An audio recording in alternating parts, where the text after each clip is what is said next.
Viewer discretion advised.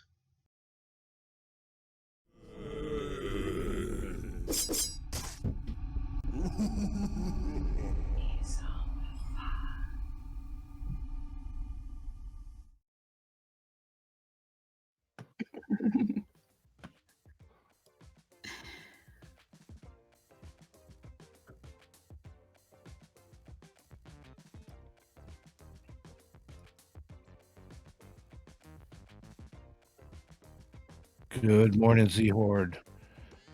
13 past midnight, Steve Stockton here. Just want to do a real quick mic check. Let me know if you can hear me, and let me know if you can't hear Miss Stereo. That's the way it's supposed to be. She's producing the show this morning. She's in my ear, not supposed to be in yours.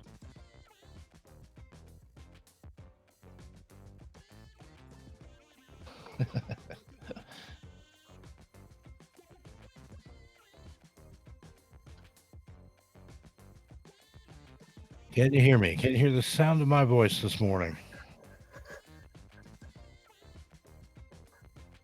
All right. And EO, are you unable to hear Miss Stereo?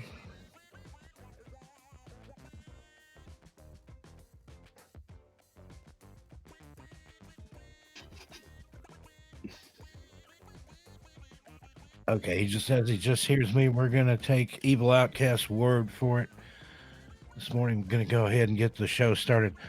How's it looking this morning, folks? Thirsty Thursday, Thriller Thursday, whatever kind of Thursday you want to make it.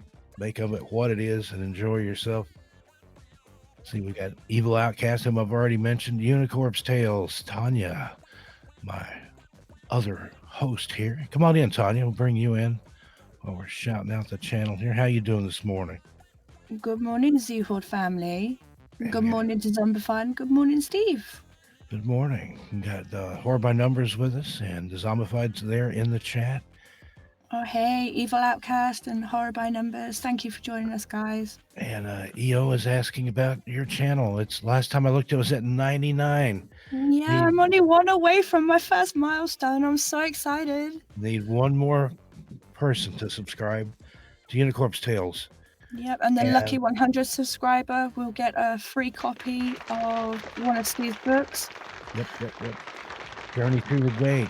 Oh, thank you. Cisco, good morning. Cisco's good another morning, one. Cisco.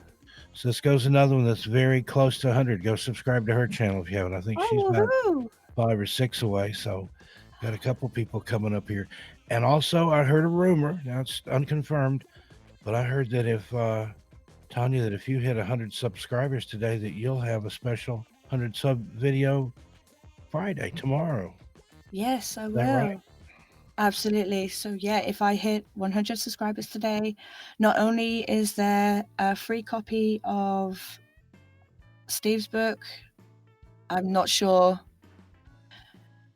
which one of the books it is, but get in touch with Steve and, work that one out. Sorry. Good you kind of left me out of the loop on that one. I said my latest book, but I'll give them their choice. So the three that I've done that are just mine. Now, Cisco and I have done one together, but I can't give that one away. Cisco would fly out here from New Jersey and play me live for giving away her book. But yeah, also there will be a 100 subscriber video premiering tomorrow. Yeah. Oh, thank you. Very exciting. I have a little behind the scenes knowledge there. I know what the video is. Something very, very special. It is. And I would also you can watch the video, and I hope you can get it out tomorrow if you get that other subscriber. Definitely. Creepy Cloud Girls are reporting that you now have 100 subscribers. Oh, woohoo! Oh, that is so awesome. Thank you for letting me know, TTG, and thank you for being here as well. Thank you guys for being here with me to celebrate that. Yeah, that's so cool. Perfect. And it happened on the air. Have Tanya go through her email notifications there. Yeah, as soon as that's updated, I will be shouting out from the rooftops who my 100 subscriber is.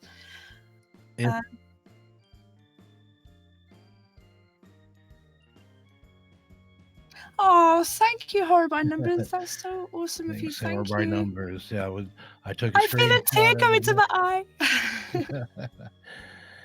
I've got a screenshot of it here that I'm saving now. So, Oh, thank you so much. 100 subs. Congratulations. Now you can claim that custom URL. Woohoo! I have some space on my Twitter profile now. My whole link won't take up the whole damn thing. Yeah, the jumbo link. Just a suggestion. I would try to claim PewDiePie or maybe Jake Paul. No, I'm kidding. No. No, but thank you all so much. I'm so touched and yay, my first milestone. Congratulations. And it happened live here on I know, right? Radio Z Radio. Thank you so much, everybody who banded together also and getting me there. And also a huge thank you to you, Steve. You're the one that, stood behind me and gave me the push to start my channel in the first place when I thought that, it wasn't going to go anywhere. And, you kept on with the encouragement and you gave me the boot up the backside I needed. I thought you were going to say something else there. No, not live on air, dear. But yeah, I just knew that you would excel at this, and by golly, if you haven't, you've taken to it like a duck to water. You do a good job. Love all the accent mimicry. If you haven't heard her do the Appalachian accent, she's fooled people. I have a friend that went to University of North Carolina that studied linguistics and colloquialisms and accents and things. That she fooled her. I played a little snippet that she'd recorded for me for video, and my friend's like, yeah, that's definitely somebody from East Tennessee, Western North Carolina. Boom, not even close. Manchester, UK. Man United. No, I'm not a fan. Sorry, that's my team. But anyway, let's see where Cisco's thank you, at. everyone. Cisco, what are you at? Do you know? See if we could go further. Yeah, everyone go check out Cisco's channel also, Journey Through the Gate Paranormal Podcast. It's a brilliant channel. And, she deserves that milestone too. She also has a book out available in paperback, co-written with Steve. We are all children in the wilderness of the afterlife. I got it. I always get my tongue tied on that one. And then the subtitle is... Yeah, I've had the pleasure of reading that, and I've had the pleasure of checking out her channel. It's so awesome. A guided journey through a haunted life. She's at 97, so if we can get 3 people... Oh, 3 more subscribers. Guys, go check out her channel. We have double trouble here today with both these beautiful ladies reaching a milestone. Very good. Your sound effect. Oh, that one was better.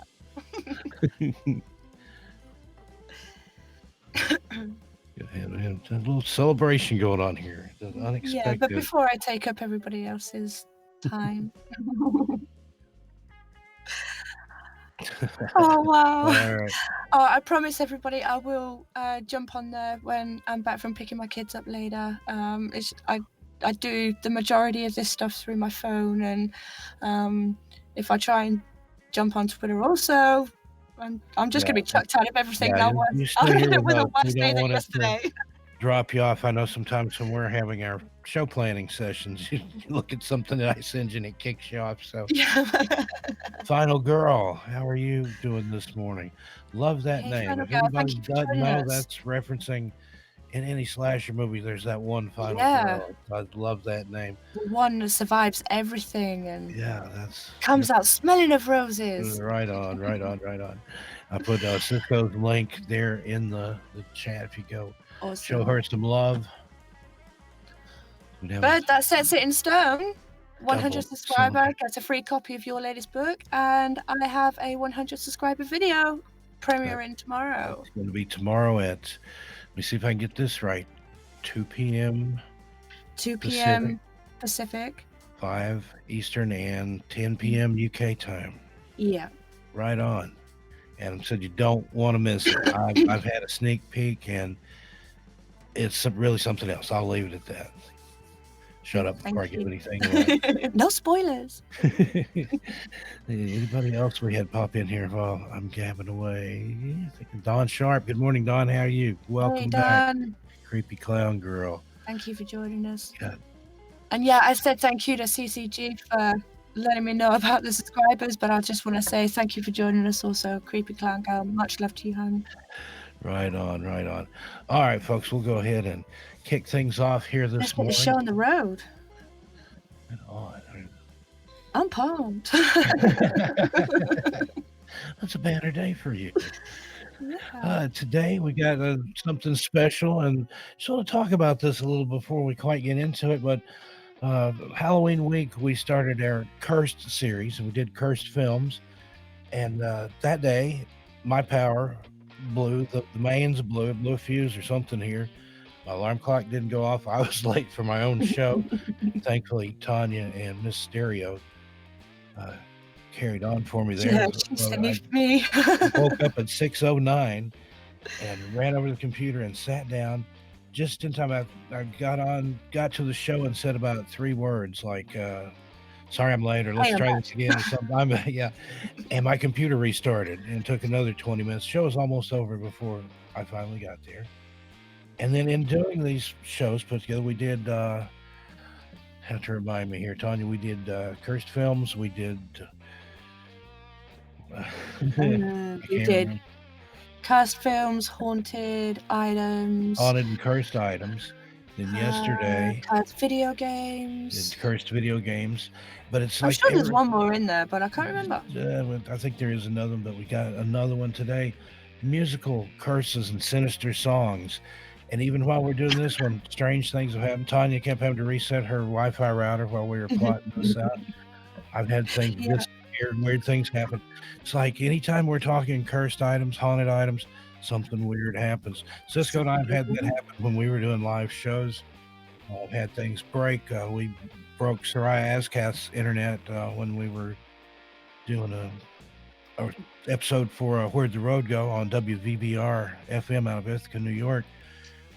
We couldn't hear him. He could hear us, but he wasn't able to shut things off, and it just continued on. I think we talked for about 3 hours before we finally like, where'd the host go?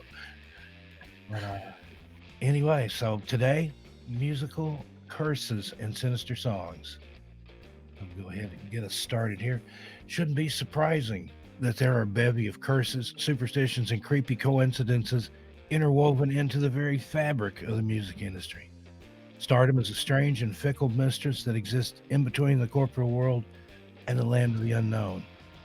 Are these super demonic in nature, or just creepy coincidences that seem to end up occurring over and over again?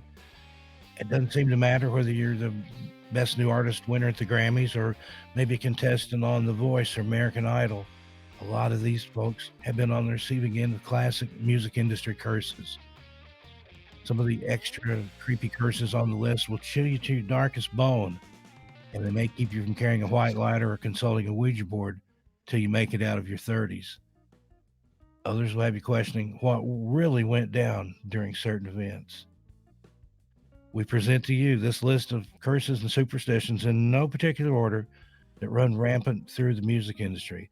So have a coffee or whatever libation you're having this morning, this evening, whatever it is, wherever you are, and try not to freak out as we go through this list of some of the creepiest curses ever to hit the musical world.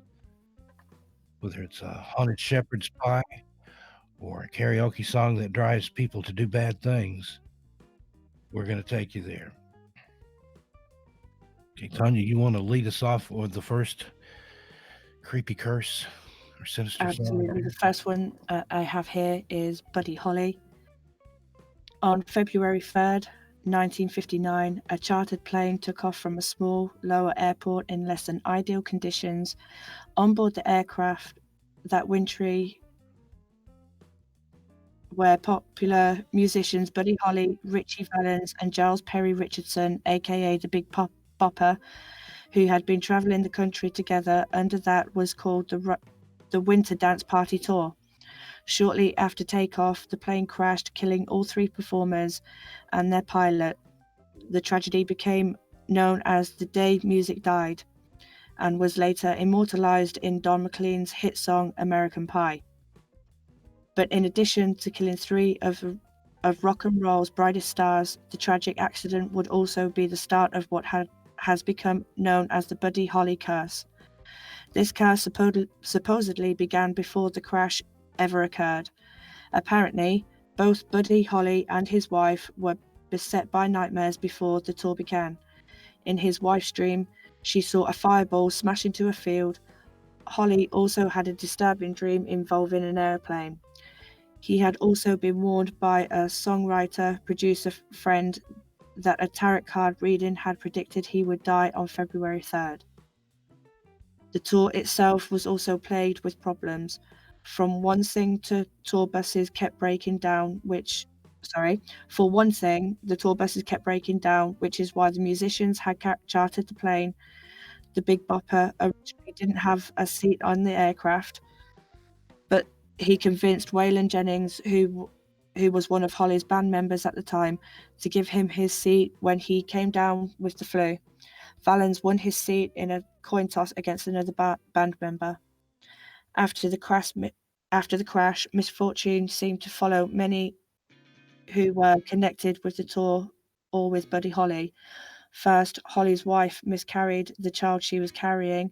A few years later, the singer who replaced Holly on the tour hung himself at age 24. Singer Eddie Cochran was supposed to be on tour but couldn't make it. He felt extreme guilt over this and felt he had cheated death. But this feeling wouldn't last long, as he was killed in a freak car accident in 1960 while driving to Heathrow Airport after a UK concert tour. In an additional twist, Holly's band, the Crickets, was playing at his as his backing band for this tour. Others associated with Holly perished in plane crashes. David Box, a member of the Crickets, died in a plane crash at age 22, which was Holly's age when he died. Lloyd Copaz,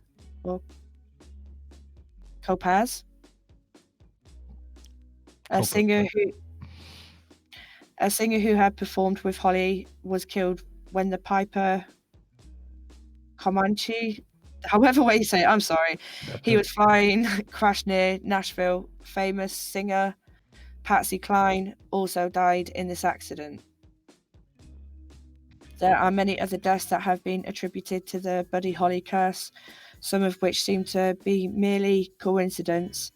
For example, several people who were involved in making a movie about Holly's life either committed suicide, were injured in accidents.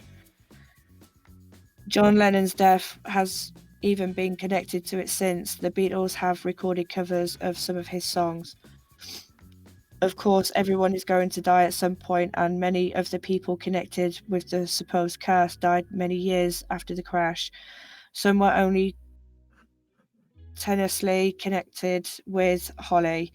It could be that his impact on music and culture was so great that he influenced many musicians.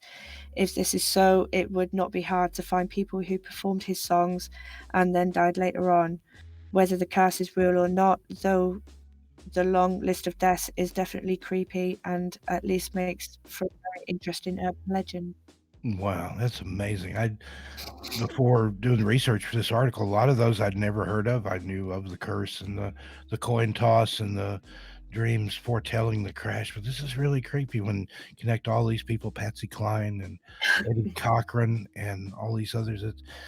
Again, is it mere coincidence for that many people to be involved from one seemingly incident there? It's questionable, I think. Of course, now, if you ever watched the British TV show The Young Ones, you'll know that Buddy didn't really die. He parachuted out of the plane and crashed through the roof of the house that the young ones were squatting in, and they killed him while trying to get him down out of the roof.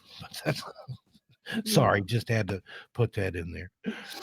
Okay, number 2 on the list. And this could probably be a show unto itself. We'll just touch on it here today, but there's so many connected with this. There's actually a very good book about the Led Zeppelin curse. Another sinister curse apparently long menaced the legendary English rock group Led Zeppelin, which formed in 1968 and disbanded in 1980. It is widely regarded as one of the most successful and influential rock bands in history, as well as the pioneers of the heavy metal genre of music. Much of the supposed curse is said to have its root in guitarist Jimmy Page's obsession with the occult, and in particular the infamous English occultist Aleister Crowley, whom he deemed a genius.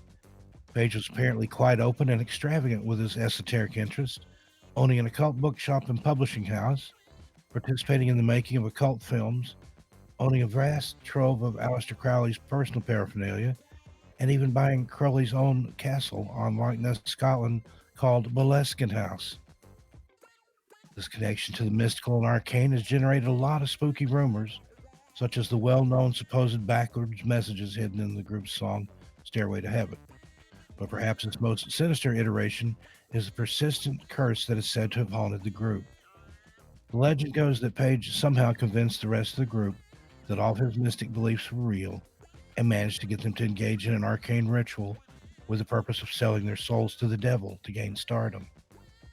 It is said that this was the point that was to mark the beginning of a relentless streak of mysterious bad luck and tragedy, beginning in 1975 when lead singer and lyricist Robert Plant was driving along with his wife and 3 children when they were involved in a terrifying car accident, specifically literally driving off a cliff that left his wife and 2 of his kids seriously injured, and which shattered Plant's ankle and elbow, causing the cancellation of the band's 1975 physical graffiti tour. Oddly, Plant's 4-year-old daughter, Scarlett, was completely untouched and uninjured in the horrific accident. When Plant was back on his feet, the band tried to get together a 1977 North American tour. They were besieged by a myriad of problems. Violent fans revolted, rioted, and gate crashed at the event when there were not enough tickets to go around, resulting in 19 arrests and 50 injured. Plant got sick to the point that he couldn't play or sing. And on top of all this, band manager Peter Grant and John Bonham got into an altercation with a member of concert promoter Bill Graham's staff and practically beat him to death. Among the various other examples of misfortune were a thunderstorm and numerous conflicts within the band itself. All things considered, it's amazing that any of the shows on this tour went ahead of schedule at all. The purported curse would rear its head again during the concerts in the most sinister of ways when Plant's 5-year-old son, Carrick, died after contracting a mysterious stomach virus, cutting short the band's concert and signaling the beginning of the end of days for the group. In 1980, drummer John Bonham then went on an epic all-day drinking binge, which saw him pass out and die after choking on his own vomit. In the wake of this tragic death, the once great Led Zeppelin disbanded. Indeed, the only member of Led Zeppelin who seems to have remained relatively unscathed by the curse was bassist and keyboardist John Paul Jones, who was rumored to have had no part in the dark pact that brought all of this upon them. Interestingly, it has been said that not only was Led Zeppelin cursed, but that Page lashed out to curse another group for disrespecting his hero, Aleister Crowley. A band of Essex rockers called Eddie and the Hot Rods were also fascinated and influenced by Crowley and decided to feature the occultist on their cover for their chart-topping 1977 single, Do Anything You Want to Do. The problem was that instead of simply plastering a picture of Crowley on the cover, their manager Ed Hollis insisted on altering the photo so that the great mystic was sporting a pair of comical Mickey Mouse ears. Now, this comedic jab supposedly greatly displeased Page, who placed their potential, losing any hope that they would ever reach the charts again. The band bassist has said of the curse, and I'm going to have to paraphrase here, a lot of weird stuff happened after that. A lot of people said we shouldn't have messed about with Crowley. It's very interesting. We could do a whole show just on Led Zeppelin. Yeah. But in fact, if you watch, there's a live concert movie, Led Zeppelin at Madison Square Garden in New York. And if you watch during Jimmy's guitar solo where he's using a violin bow on his guitar, he is actually calling out the corners. He's performing some sort of magic ritual on stage using the power of the audience and whatever he's doing there. It's a thing that dark magicians do when they call the Yeah. corners to bring the power together. And that's exactly what he's doing with his violin bow. I didn't know that. The guy that wrote the book, The Led Zeppelin Curse, he's in New Zealand. He's a friend of mine, and he pointed that out to me. And sure enough, it's in there. So creepy. Yeah, absolutely. There's always been something strange about Zeppelin. And Curse, once again, they've been sued recently by a band, I think it's called Spirit, who claims that they basically ripped off the whole or majority of Stairway to Heaven from a song that they had done, and they actually were on the bill with Led Zeppelin when both bands were first starting out. So kind of weird there. All right, Tanya, what have you got for us? And next on the list, we have the 27 Club. Now that's a club that I don't want to be a member of if you're not yet that age.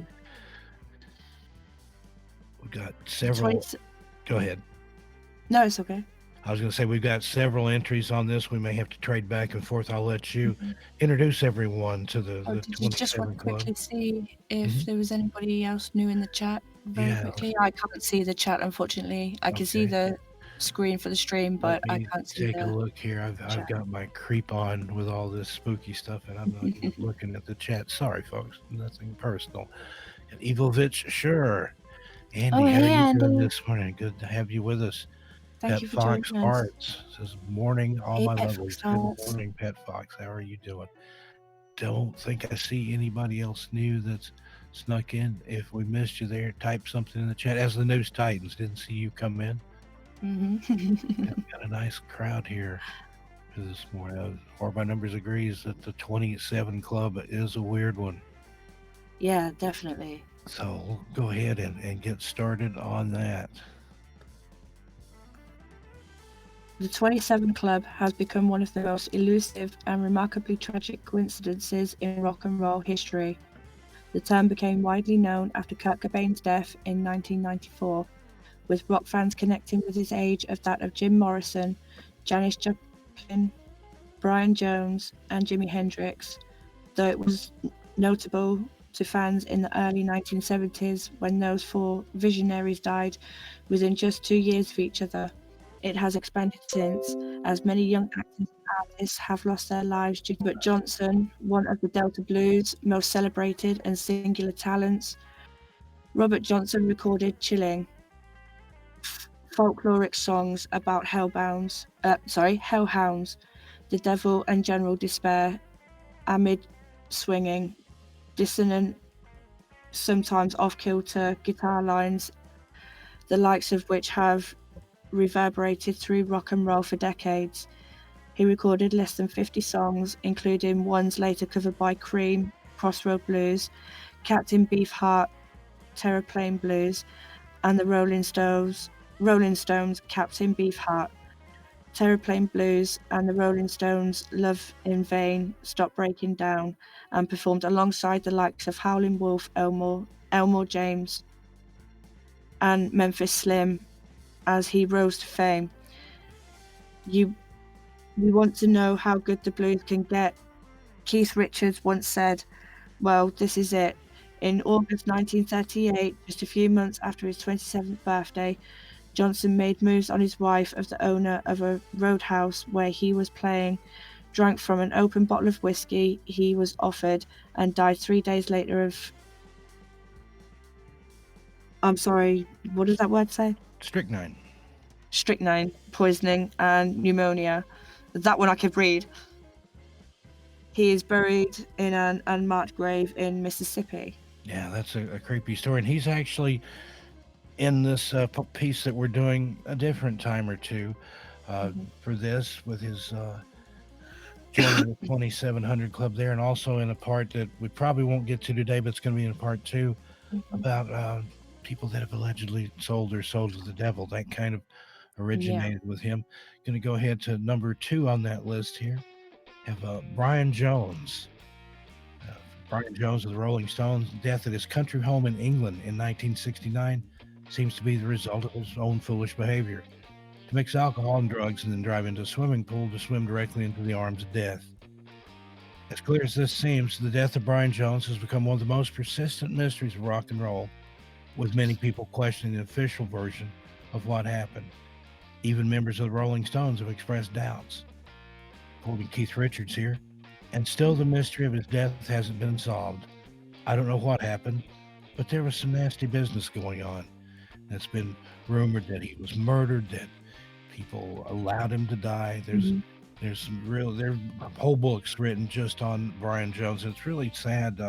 He was basically the founder of the Rolling Stones, and they kicked him out of his own band, and then he was dead within just a short time thereafter.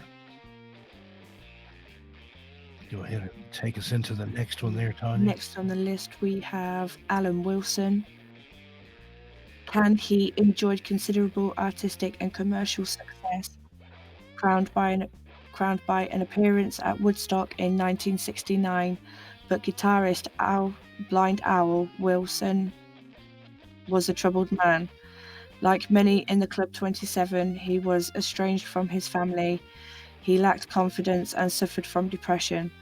One of his eccentric habits was sleeping outdoors, as he did at vocalist Bob Hite's house in Los Angeles on the last night of his life. Wilson's body was found in Hite's yard on September 3rd, 1970. His hands were crossed over his chest as there was a bottle of the barbiturate Seconal by his side. Cause of death was officially given as an accidental overdose of barbiturates, but drummer Fido De La Parra has said he believes Wilson committed suicide. Very, very strange story there. I've actually been to that house in Los Angeles. It still stands. It was abandoned and in very bad shape. Last time I was there, it was starting to fall down. But I'm not sure exactly why he wanted to sleep outdoors, but apparently he did that a lot. Apparently one of his eccentricities. But there's still a creepy feeling there. You feel like you just might run into Blind Owl at any time, especially if you're there at night. Absolutely. Now, next on the list, one of the more famous ones, Jimi Hendrix. In the early hours of Friday, September 18th, 1970, while staying with a girlfriend in London, Jimmy took some sleeping pills. Nobody knows for sure how many pills he swallowed or whether he understood what he was taking even.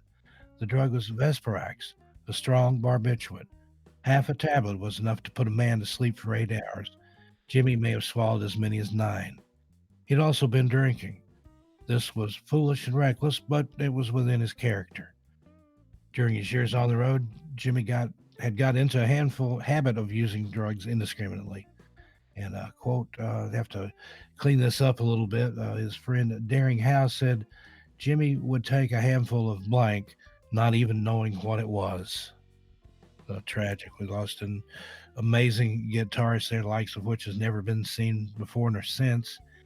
And he also appears in our part about the Crossroads coming up on either this show or the next one, depending on how long we run with this. Okay, Tanya, I'll let you take the next one there.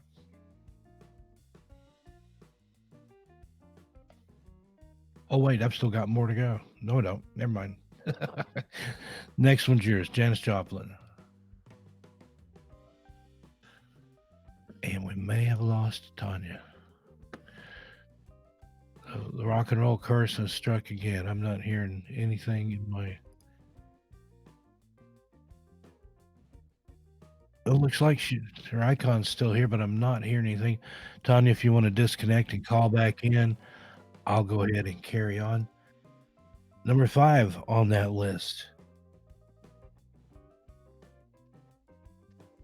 is none other than Janis Joplin.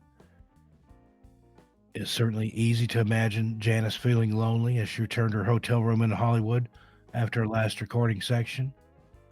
As she sang in A Woman Left Lonely, one of the last songs she sang, she knew that her boyfriend was taking her for granted.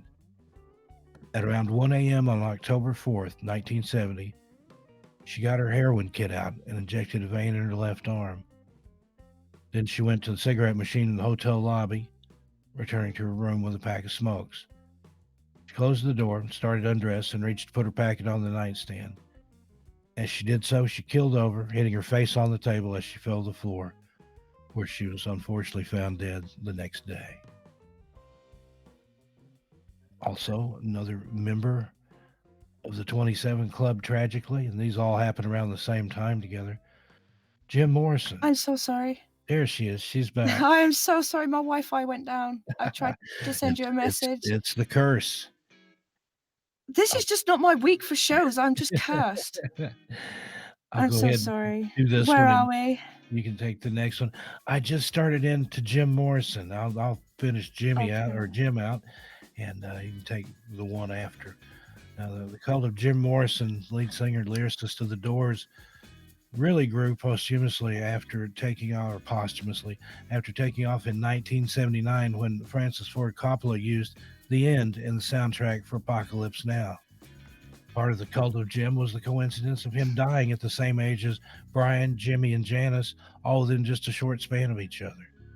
The 27 Club linked to help reinforce the idea that Jim had been special, that his death was fated, that there was something weird going on. The fact that Jim's girlfriend had died at the same age underlined the weirdness of this coincidence. This legend was familiar to anybody with an interest in popular music by 1994, certainly, when our next entry decided to join the club.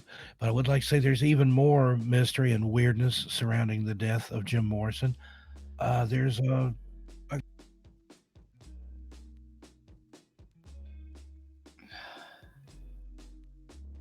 Unfortunately, Steve's audio seems to have cut off there also.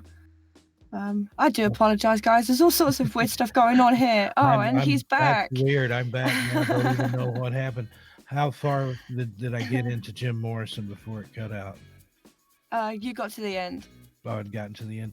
Yeah. I was just going to say that there's a lot of other strange things having to do with the death of Jim Morrison. There's people, a small group of people, and you can find it on the internet, that believe he didn't really die, or at least not when he said he did, or not when it was said that he did, not when he said. But the only people that saw the body were his wife at the time and a doctor. The wife died shortly thereafter, also of a heroin overdose. The doctor died. And I've been to the grave in Père Lachaise Cemetery there in Paris. Maybe Jim's in there, maybe not. One of his bandmates, keyboardist Ray Manzarek, at one time even spearheaded an effort to go and open up the grave and see who was in there, but kind of fell flat. I think some of Morrison's family put a stop to that, but who knows? Wow. Okay. And like I said, the legend was very familiar by the time 1994 rolled around, and this next entry decided to join the club. Who have you got for us there, Tanya? Next on the list, I have Kurt Cobain. Kurt Cobain's body was discovered by an electrician on Friday, April 8th, 1994. The answer to the question posed by the authors of Who Killed Kurt Cobain is simple. Kurt Cobain killed himself. He did so with sudden, self-inflicted violence, leaving written evidence of his state of mind. Kurt's substance abuse counselor remembered how worried the musician had been about losing his home in a lawsuit. Suicidal people tend to want to make a statement. Neil Stinson said, "I just kind of felt he killed himself in his house, as if to say, you're not going to take my house no matter what." That's another one that there's a lot of strange things around there. It does mention the book Who Killed Kurt Cobain. There's been some conjecture and some finger pointing, some accusations that his wife at the time, Courtney Love, may have had a hand in it. There was a private detective that she hired to look into the facts, and oddly enough, he found a lot of trails leading back to her. So don't know on that. I won't hazard a guess, but there's a lot of research out there if you want to check into it. And what doesn't mention there, the lawsuit that Niall Stimson is talking about would have been in the divorce, because Kurt and Courtney were about to break up, and he didn't want her to have the house. So who knows? Again, that's all just conjecture, but look into the death of Kurt Cobain. There's some really interesting theories out there. Next on the list is Amy Winehouse. What Amy's state of mind was when she took her last gulps of vodka at home in London in July 2011 is impossible to know. She had said there were things she still wanted to do with her life, but she seemed unable to take action. Despite being a remarkably honest and open person in many respects, she had always been cagey about her inner life, her personal life. Observing Amy as we have, there's a strong sense that she was sick of her career. Not unlike Jimi Hendrix and Kurt Cobain, she had become a prisoner of her own image. And, as with Janis Joplin, her man was glaringly absent at the end. So were other people Amy had depended on, and in many cases, exhausted the friendships through it. And that's another one. There's some mysterious circumstances surrounding that death. People heard screams and chanting coming from her house, apparently the night before she was found dead the next day. So again, that one might bear looking into if you have any interest in what may or may not have happened to Amy Winehouse. She's just a phenomenal singer. Yeah. Amazing loss of talent there. And there's actually many, many more. We could probably do a whole show just on the 27 Club. Now, in addition to these brightest of stars mentioned above, there's many lesser known acts that members of the 27 Club come from as well. We have Ronald McKernan, original members of the Grateful Dead, Dave Alexander of the Stooges, Iggy Pop's old band from Michigan, Rudy Lewis of the Drifters, Pete Ham, Badfinger, Mia Zapata of the Gits, Jeremy Michael Ward of the Mars Volta, Kristen Pfaff from Courtney Love's band Hole, Chris Bell, a big star, and D. Boone of the Minutemen, just to name a few. Again, a lot of people in the 27 Club. Far too many, you would think, for it to be sheer coincidence or maybe a planning. I don't know. I'd love to know your opinions on that in the chat there. But again, too scary to even think about. But we actually looked ahead. There are some potential entrants this year. Among them, Selena Gomez, Nick Jonas, and Miley Cyrus will all be turning 27 this year. And next year, we've got Ariana Grande, three of the guys from One Direction. I know it's Zayn, who's no longer with the band, Niall Horan, and one of the other. I can't remember which one turned 27. So don't see anybody Take there. Care to All. What's that? Take Care to All. Yeah. Don't really see anybody there that's a leading runner for the 27 Club there. Hopefully they'll all make it through, but that's the ones among the singers that are turning 27 next year. And as mentioned there earlier, there's been a lot of actors and people in other entertainment roles that are members of that club as well. Yeah. So, okay, I want to move on to the next one there. Or did you want me to do this one since it's got a lot of... I think you can do... Uh-oh, who came in? We have another entry in the chat. bicycle horn there. Danny Delusion. Good morning, evening, Danny and night Delusion. to you as well, Danny Delusion. Thank you for joining us.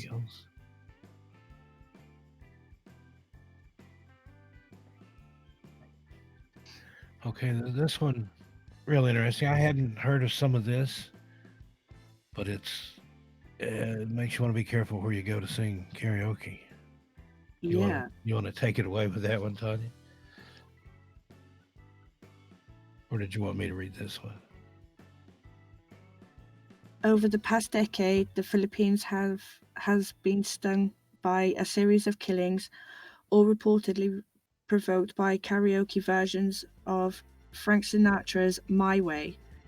At least half a dozen people have been murdered after singing the tune at karaoke, according to the New York Times.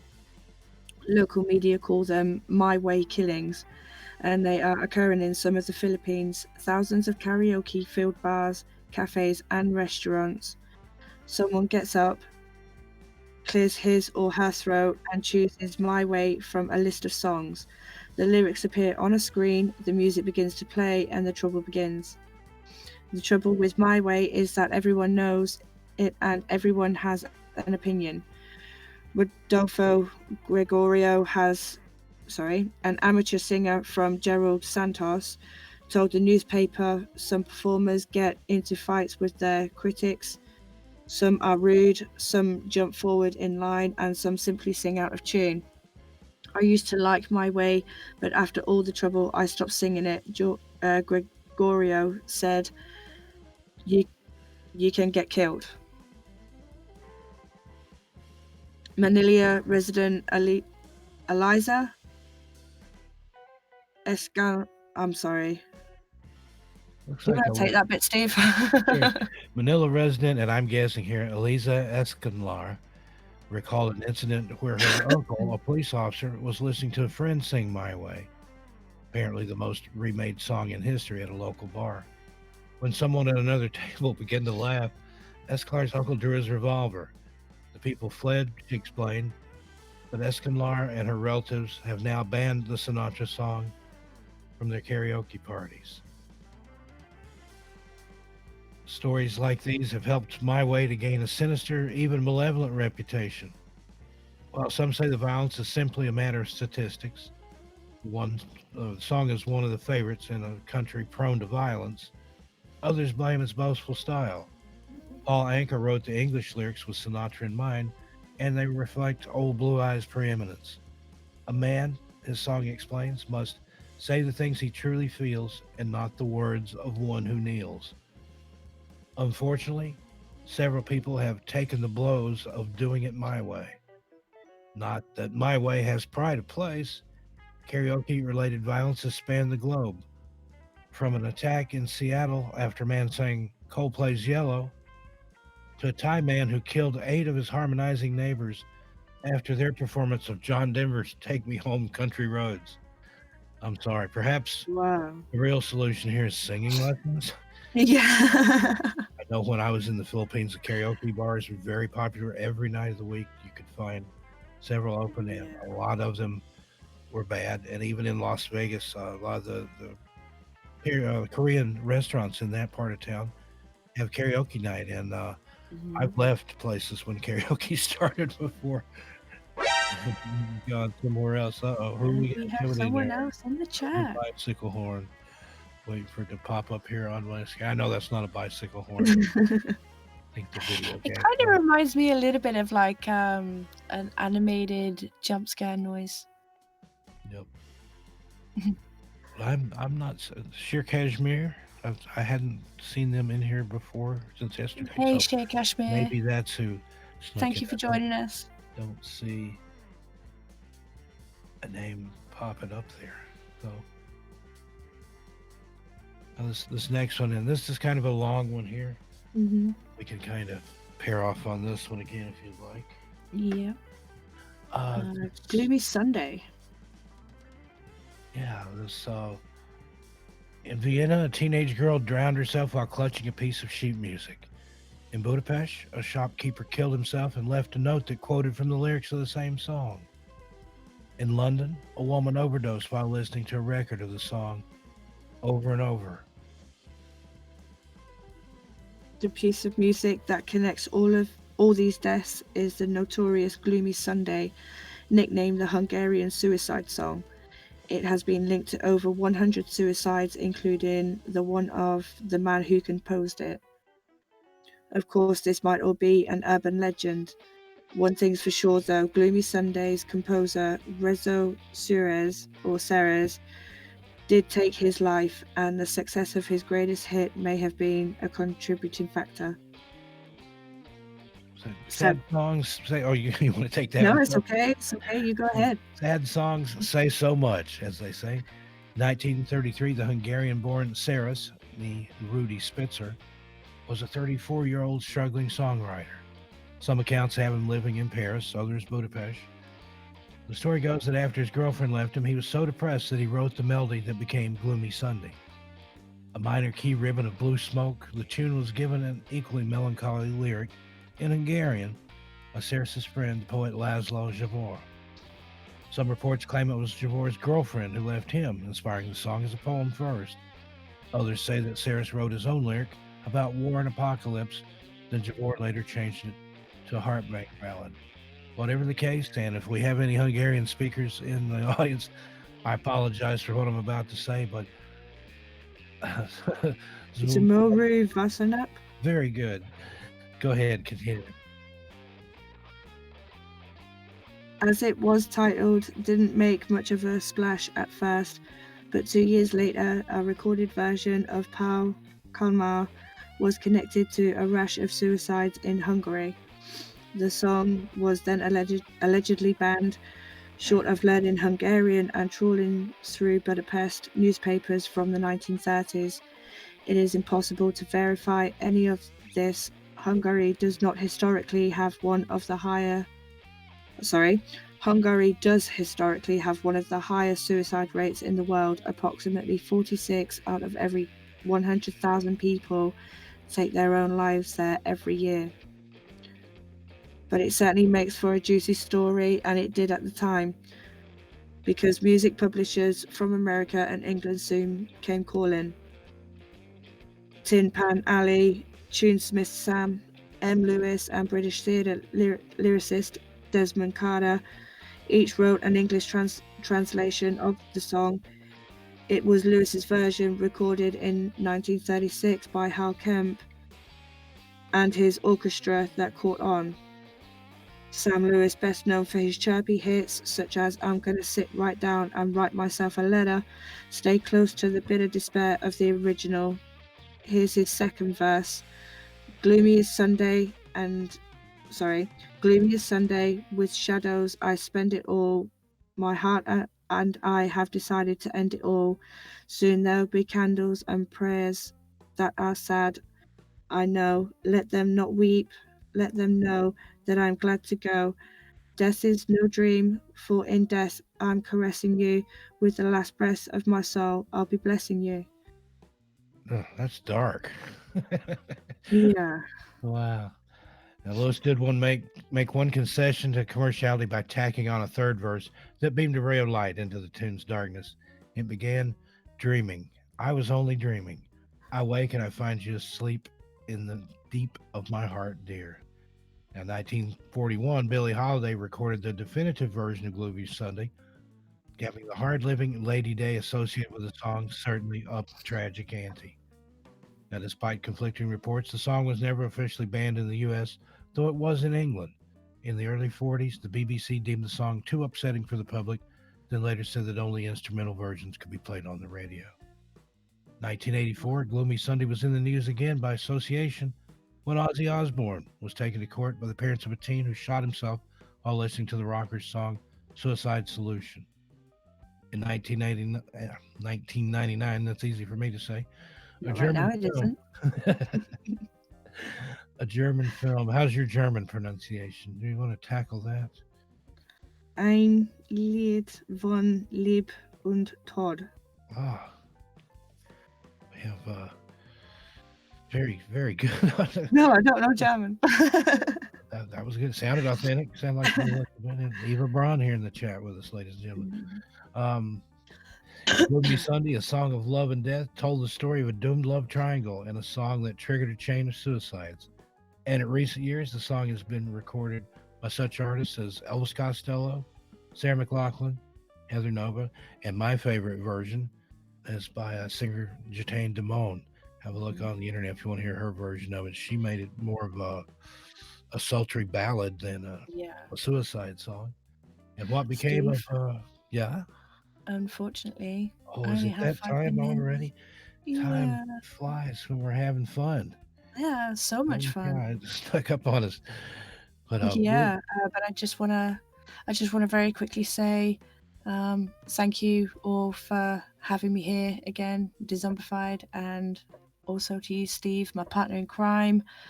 And thank you all for being here in the chat also, and being there with me to celebrate my very first milestone.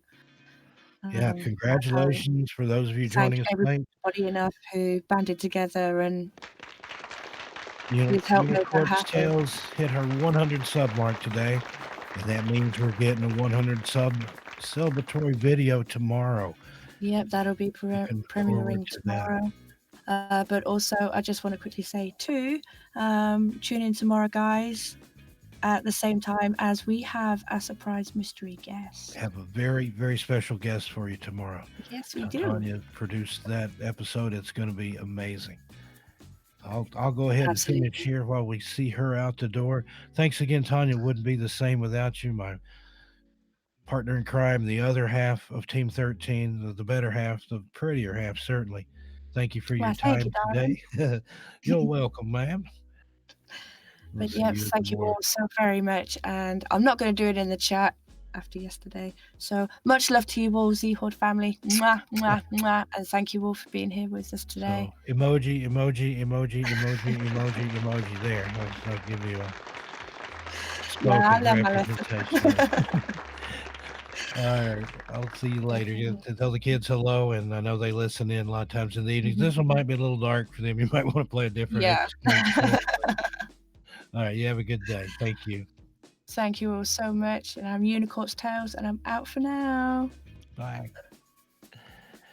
And just finishing up here. Thank you, Tanya. That was great. It was always a good show. What became of Razro Seres, the author of the Hungarian suicide song? Well, during World War II, he was put in a labor camp by the Nazis, which he survived. After that, he worked in the theater and the circus, where he was a trapeze artist, of all things. He later returned to songwriting, though he never had another hit as big as Gloomy Sunday. He left a note with just 2 words, Gloomy Sunday. Whether that's true or not, Seres himself did sadly commit suicide in 1968, jumping from the window of a Budapest apartment building. Seres once wrote of his conflicted emotions toward his morbid masterpiece. I stand in the midst of this deadly success as an accused man. This fatal fame hurts me. I cried all the disappointments of my heart into this song, and it seems that others with feelings like mine have found their own hurt in it. Wow, that's still kind of scary there. I've listened to it. I don't really find it that depressing in the English version, but apparently it loses something in the translation there.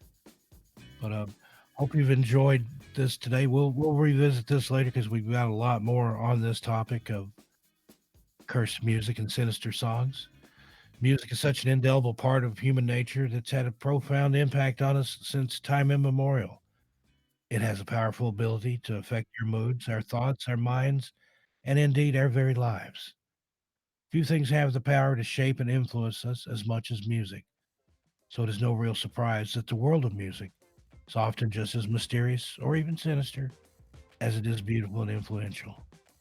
History is rife with strange, spooky tales and legends attributed to musicians, songs, and even whole genres of music, many of which seem to transcend mundane explanations, propel themselves into the world of the supernatural. But today we've pondered a few of these strange coincidences, curses, and even hinted at deals with the devil, which will be in part 2 of this show, as we try to work our way through the bizarre, mysterious realms that lurk behind the world of the known in music and drip with hints of an ominous supernatural dread. So join us for part 2 coming soon. All right, folks, that's the show for today. I hope y'all enjoyed that. I don't think we have anybody coming in after me today. I never know what day it is because I sleep during the day and I'm up at night, and one day fades into the next, and then talking with people in other time zones, and I kind of lose track. But thank you, Andy. I love putting it together and doing the research for that, and so there's even more coming in the second part. Probably first day our show's on next week because we do have a special guest coming up tomorrow. Again, congratulations to Tanya, Unicorn's Tales, for hitting her 100th subscriber. There'll be local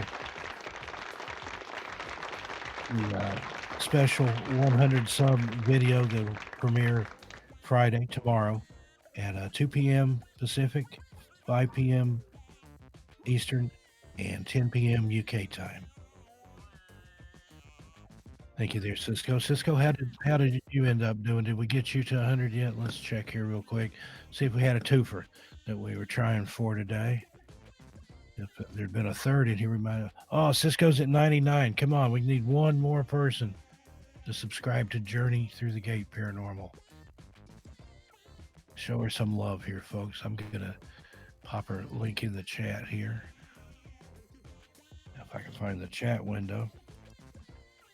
That's a great show, even if I am associated with it, that she has there. We've had many paranormal authors and ghost hunters, people from all walks of life in there telling their stories. Had some amazing guests. Got some even more amazing ones coming up. Those of you know who Linda Godfrey is. We're interviewing her, I think, this week. Is that right, Cisco? She's an author, writes all about cryptids and things, scary things that go bump in the night.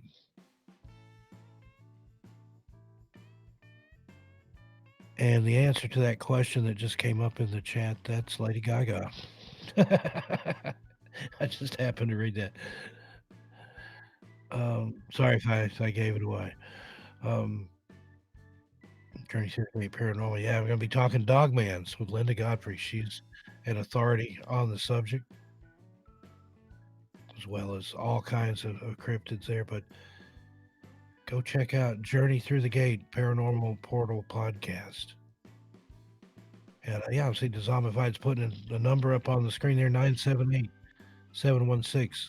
If anybody wants to call it, give us a call.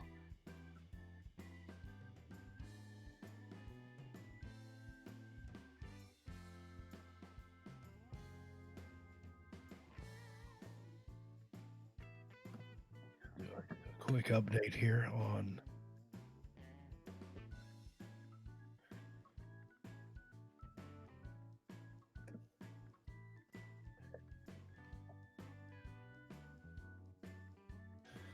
one thing I wanted to mention today. Mysterio brought this to my attention. There was an article on theverge.com about YouTube wanting to do something about the dislike mobs. That there's mobs of people that show up and attack channels seemingly at random or maybe with an axe to grind, and they basically weaponize the dislike button. Now, the Zombified is going to get into that a little more on the evening show tonight, but it's kind of tragic. I mean, I've seen it happen here and with other channels. Sometimes you show up before a stream starts, say, for example, and there's already 6 or 7 dislikes on it before the show's even started. So there's some things happen that shouldn't happen, or that shouldn't be that easy to change a dislike ratio. I mean, one person.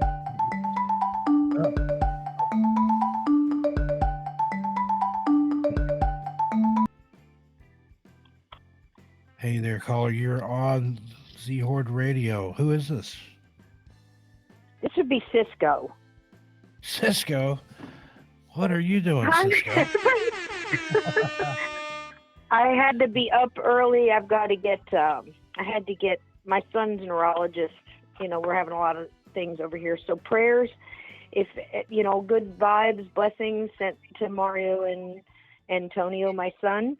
And that's just a request. Thank you so much for all the good vibes. And I just wanted to say congratulations on a great show. Today was fabulous. And to Unicorps for her 100 subscribers. I'm at 99. If you feel like hitting the subscribe button, that would be awesome. And I thank everybody for helping. Go check Cisco out. You won't be disappointed. But yeah, good love and prayers and light there. I know you've had a tough week this week with your husband sick and things going on with Tone, but just for the people that don't know, her son Tone was in a car accident, had a very traumatic brain injury, was told that he'd probably never walk again. But not only is he walking, he doesn't seem to have suffered any permanent injuries. He's gone back to school. He's gone through all the therapies, and his recovery has been absolutely remarkable. You know, just got to give a shout out. It's an absolute miracle. He was actually completely crushed between a cement truck and his own vehicle. I mean, completely crushed. When I went in to see him, he had a 15% chance of making it. And there's a huge story with that, but the short version is I called in my people. And one of my nieces showed up in the ICU, and we took all the prayers and good vibes. I mean, we are talking from Native American, Wiccan, pagans of all kinds and loved. Christian, you name it, the churches from around the world. We took all that energy and prayers and gathered them and put them on his chest. And the doctors and the nurses that came in and checked his vitals, less than 20 minutes later, he went from a 15% chance to an 85% chance. So never think blessings and prayers and good vibes don't work. They do. Wow. And that's amazing. And that is documented. That is documented on paper, medical files. It's amazing. But yes, he's doing very well. He's just having a hard week. We have a lot of pneumonia going through the house. So God bless raw garlic and Florida silver. That's all I can say because I haven't caught it yet. But I actually called to thank everybody in the Z-Horde, everybody in Dezombified who listened and checked in, on your channel also that, came over to your channel for supporting me through the cabin series. It blew up crazy, and I appreciate. I've seen a lot of people in there, Evil Witch, Philanoptis, so many that have been listening and supporting the chat. And I just wanted to thank everybody in the Dezombified crew today for, being interested and listening along. That's an amazing tale. We're anxiously awaiting part 6, which is going to tie everything together and close it up. And Mia Mina I streamed it one night in its entirety, and people just kept asking me to stream it over and over. So I played the prequel and all 5 parts at already about 7 hours worth of audio. I played it at least 3 times in a shot, and everybody that was there wanted to hear it again. Finally, I just said, okay, I've got to stop streaming now. But wanted to give you a little update there, Cisco, real quick. Tanya, who's getting ready to go get her kids there, she just put in the chat, congratulations, you're at 100 subs. Yay! That's 2 in one show, man. That's a great. Thank you, everybody. Thank you, everybody. That's awesome.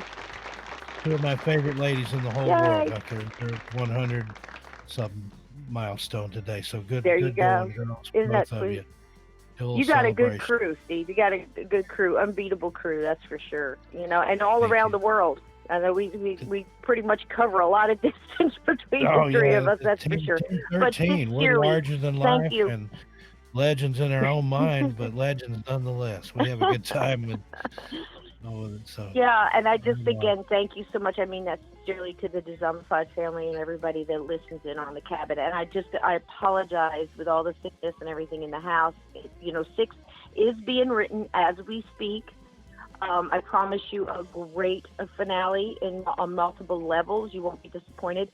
And the characters may, and I'm going to announce it here first, may be going into a series of books, and Steve and I are actually working on this first book, and we may just carry it over. I know what she's talking about, but I'm not going to give any spoilers here, but it's going to be amazing.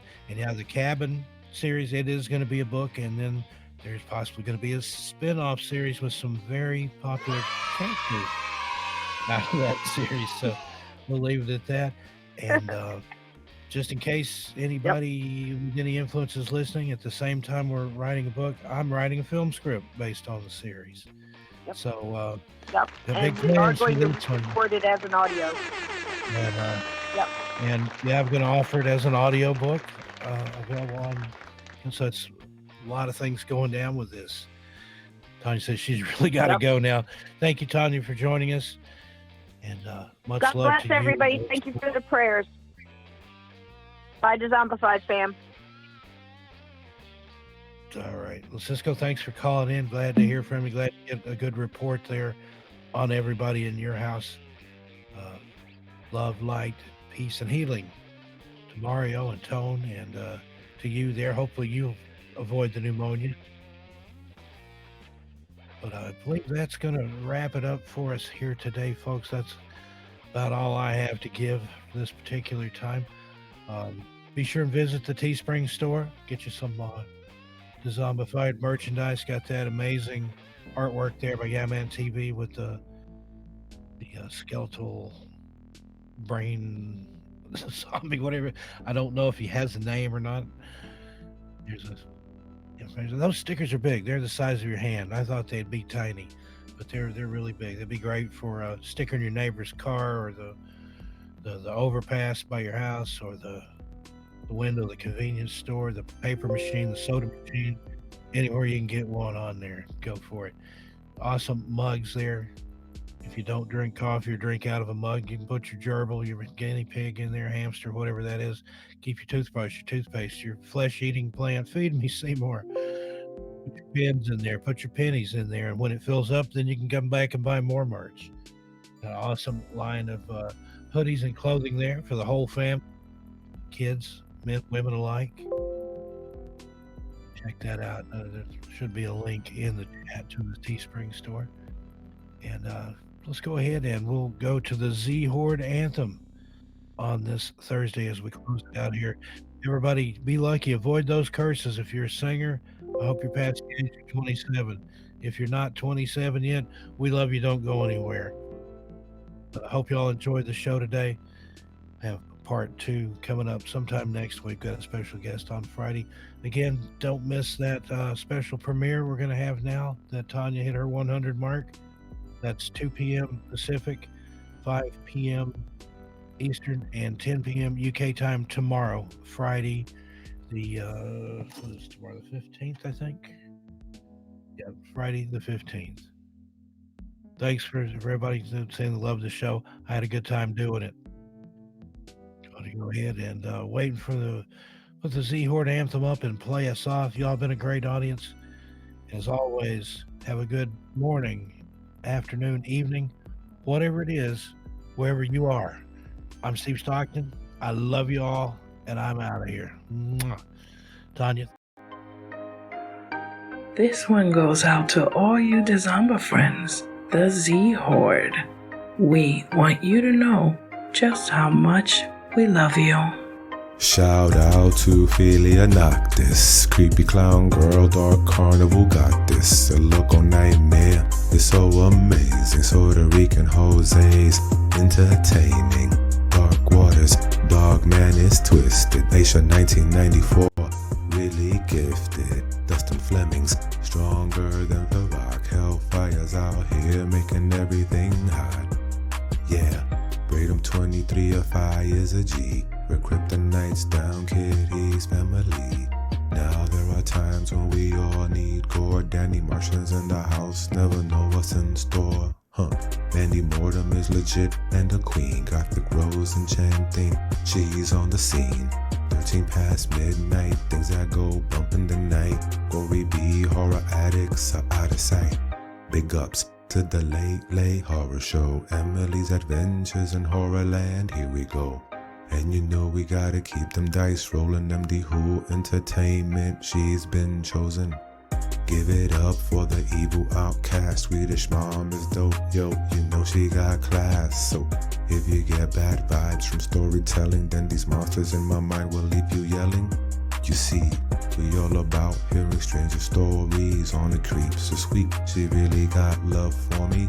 Penny tails up, narrating for the win. Queenie Todd, they amazing, but real dark and grim. The Mentor Centaurs, Flickathon, Swamp Dwellers, Scolded 22, they be our fellas. Anime Atome, Time We Lives, our fantastic panic deep. Paranormal history, great graphics. What's up, Bullis Greedy? I meant CP. I'm gonna get so bent with Nefarious TV. Slumberies, Art of Morbid, Cab 7, Truly Salmon. And we can never forget about Karen. Karen. Karen. Karen. Karen.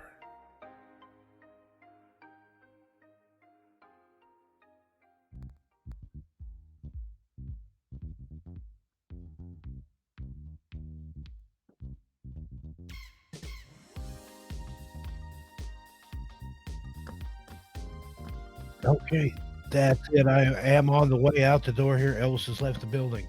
But I just wanted to say once more, I got caught off guard by the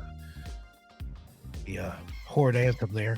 But congratulations again to Cisco and to Tanya. Journey Through the Gate Paranormal Portal podcast and Unicorp's Tales each hit their 100 sub milestone today, live on the air on this show. So very, very special day indeed. And Join us next time. We'll be here tomorrow, same time, 6 a.m. Pacific, 9 a.m. Eastern, with a very special guest. You don't want to miss it. Andy, Pat, Mutant Artificial Intelligence. I don't think I said hi to you. Who else is still here? Everybody that's still here, thanks for hanging around. To the Share Kashmir, of course, Dezombified, thank you for producing it for us. I'm going to go ahead and head on out of here. See you guys tomorrow. Have a good day. I'm Steve Stockton, 13 past midnight. Bye.